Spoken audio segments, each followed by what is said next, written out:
Саламатсыздар ма, құрметті көрермендер?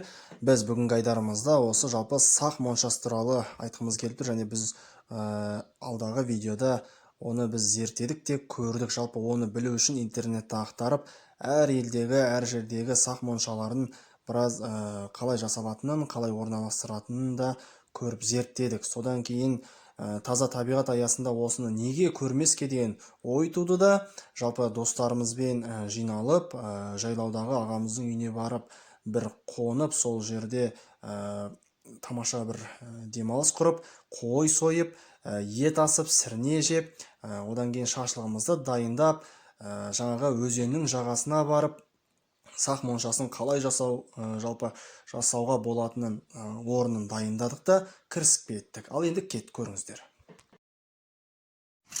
Ассалаумағалейкум. Біз бұл жерде сақ моншасын жасауға дайындап отырмыз. Мынау жайлауда мінекей тап-таза табиғи өзеннің қасында сакский баня деп айтамыз ғой. Сақ моншасы. Соны жасауды қолға алып. Ассалаумағалейкум.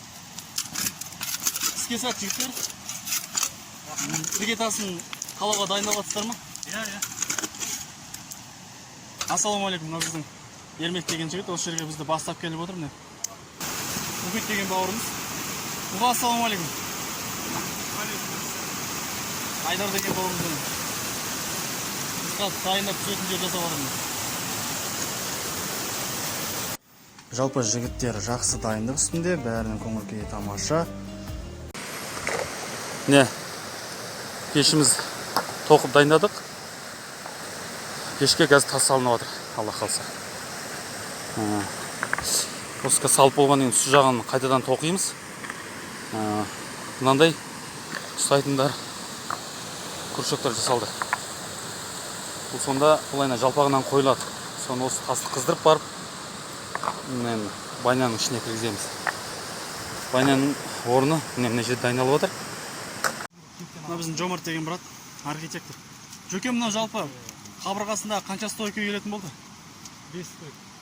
5 стойка? Биіктігін қанша қойғатсыз? Биіктігі еңкейіп көретін. Бірде 60, бірде 70 болады ғой? Бірде 20 болады шығар. Негіз бірде 20 бола ма? Тез қызу үшін. Жалпы мынау іші ғой, қадалармен бекітілді, енді палатымен жабылады, осы.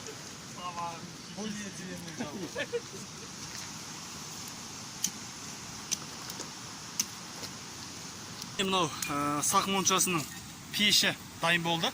Сетімен тоқып, ішіне тас салып, осы тасты қыздырамыз, Алла бұйырса. Ереке, жалпы мынау пеші ғой енді. Осыны қазір жаңағы моншамыздың ішіне кіргіземіз ба сонда? Иә, негізі бәрі тастарды қыздырып алатын өрттер. Үстіне алып кеп, палаткаларды қоя салатын. Ал біз палатканы ыңғайлы дайын қылып құрып алып, қызып тұрған тасты ішіне қарата алып кіре саламыз.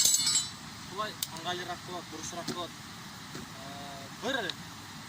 Бір нашар жері от жағып сыртына палаткаға бұның астына чоқ қалады. Ішінен ыс шығып ыңғайсыз болады. Амында ыс ештеңе алмайды, тек қана қызған тас қана болады.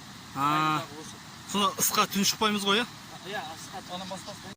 Жалпы мынау қазіргі жасалып жатқан сақ моншаларының көпшілігінде арнайы тасты қыздырып алып, үстінен жаңағы палаткамен жауып тастайды екен. Ал біз сәл өзгешелеу қылып, тасты ашық аспан астында қыздырып алып, әбден. Одан кейін барып, дайын палатканың астына осы серкеге қонылған тастарды кіргізіп, пешімізді, жаңағы моншамызды қыздырмақшымыз. Тастарымыз қазір қып-қызыл бола ма сонда? Әбден қызған кезде? Сөз дайын болады, дайын пеш болады осы өзде.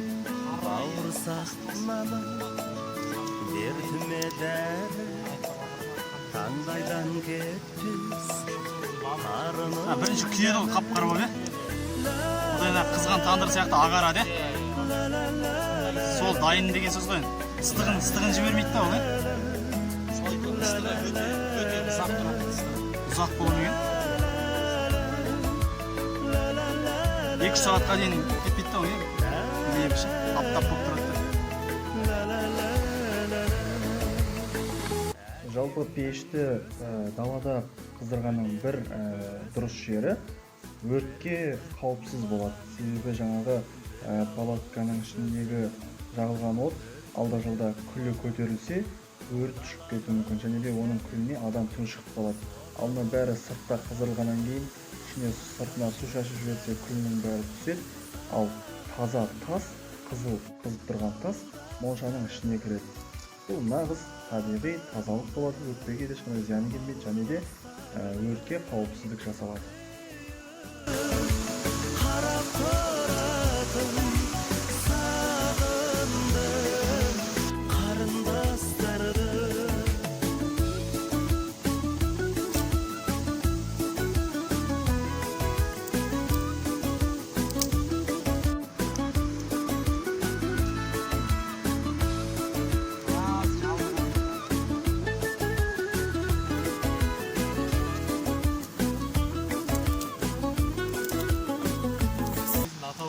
осындай моншаға түскен ғой, көшіп қонып жүргенде.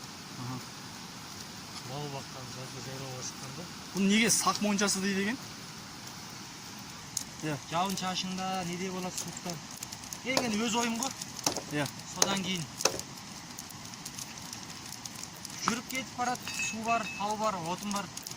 Кез келген жерде жаға түсіп, суықтарын шығарып, арада кеткенше.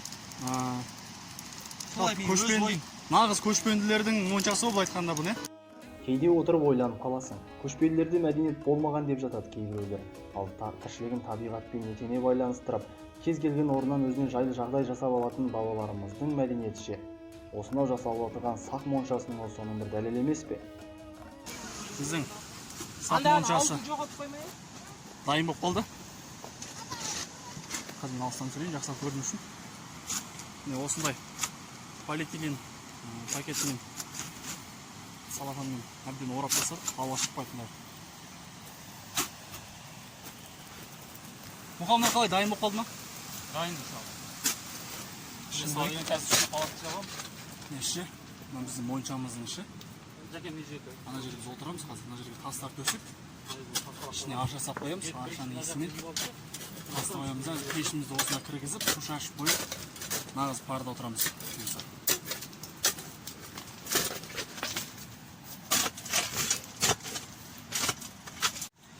Мінекей құрметті көрермендер, мына жерде біз біздің моншамыздың іші. Дәл қазір мен моншаның ішінде отырмын. Дайын отыратын бөренен дайындап алдық. Қазір мына жерде осындай полиэтилен пакетімен қол жауып шықтық ішін. Мына бұрышқа қазір пеш қоямыз. Осы пеште отырып, бұйырса су шашып қойып, әбден пар шығарып, нағыз көшпенділердің сақ моншасының бір қызығын көрмекшіміз. Бізбен бірге болыңыздар қазір. Қызық әлі алда. Нағыз моншаның өзі болды міне. Нағыз сақ моншасы. Қара, міне бұлай кіреміз ғой есікті. О, сақ. Өзіне өзін жауып тұр ғой, көрмедіңіз. Тура келді. Салам алейкум. Жанайдар брат, жалпы қалай мына сақ моншасына бұрын көріп пе едің? Бұрын көрмедім, бүгін бірінші рет. Бірінші рет. Өздеріңізбен қосылып.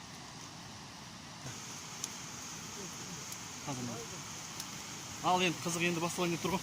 Қалақаймен ұрып тұрып мына жерде қазір. Осы моншаның ішінде отырамыз. Одан кейін мына жақта жүгіріп шығамыз да. Мына жерде өзен бар. Өзенде енді кішігірім қорап қойдық. Осы өзенге бірден түсеміз. Дайын, бәрі табиғи. Ешқандай жасандылығы жоқ. Нағыз табиғаттың заңдылығымен осындай тамаша бір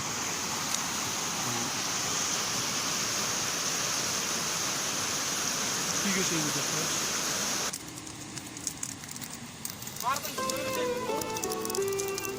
Любой нәрсені жөмеңе сен тапсыра салуға болады екен ғой. Монша.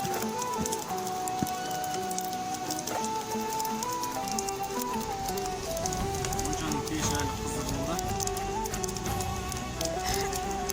Арпаның арқасында, бидайдың арқасында арпасын үштеп шашып да дайындап салатырмыз.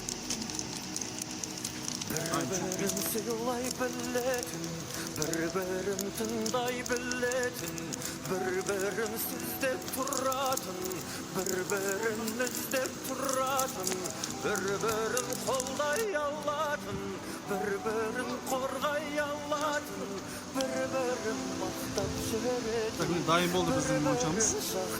Қазір бір шашлықты соғып, сақ моншасына кіреміз. Ал, бисмилля. Шашлық дайын болды ма?